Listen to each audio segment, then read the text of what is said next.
UN secretary general ने कहा कि कुदरती आफत से ऐसी तबाही नहीं देखी। उन्होंने कहा है कि रकम नहीं, चीज़ों की ज़रूरत है। वज़ीर आला सिंध मुराद अली शाह कहते हैं कि पाकिस्तान अकेले नहीं निमट सकता। सैलाब से 3 करोड़ 3 लाख से ज़ायद लोग बेघर हो चुके हैं।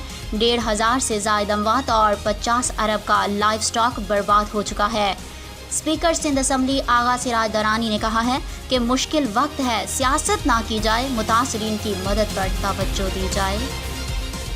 फेज़ में तो इनको रेस्क्यू रिलीव करना रिहेबिलिटेशन में एक बड़ा चैलेंज है। मेरे दिमाग में एक आइडिया आया है कि हम एक प्री फैब विलेज बनाते हैं और उसमें खूबी है कि वो विलेज चंद दिनों में बन जाता है। हम 50 से 100 घरों का एक विलेज बनाएंगे। चैलेंज है, लेकिन चैलेंज में अपॉर्चुनिटीज़ भी होती हैं। इससे हमने काफ़ी कुछ सीखा है और मुझे उम्मीद है कि आइंदा गवर्नमेंट के साथ मिलकर अच्छी प्लानिंग के साथ हम इन लोगों की ज़िंदगी पहले से बेहतर कर सकेंगे। सिंध में बहुत तबाही हुई, सैलाब मुतासरीन की बहाली में काफ़ी वक्त लग सकता है। प्लानिंग कर रहे हैं कि आइंदा इस किस्म की सूरत हाल का सामना ना करना पड़े। Army chief general Qamar Javed Bajwa की सिंध में सैलाब मुतासरा इलाकों के दौरे पर गुफ्तगू। बोले, मंचर झील और हमर झील आपस में मिल चुकी हैं। दादू में रेस्क्यू और रिलीफ ऑपरेशन जारी है। सिपा सलार ने दादू में सैलाब मुतासरीन को 5,000 खैमे फराहम करने की हिदायत कर दी।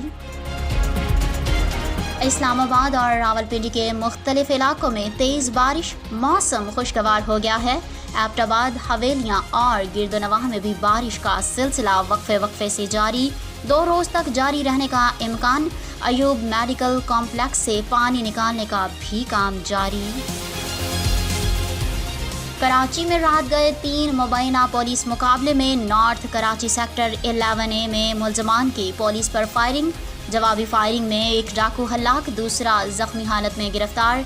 पापोश नगर में 2 डाकू जख्मी हालत में पकड़े गए। लियारी कला कोर्ट से भी 2 मुल्ज़मान को गिरफ्तार कर लिया गया।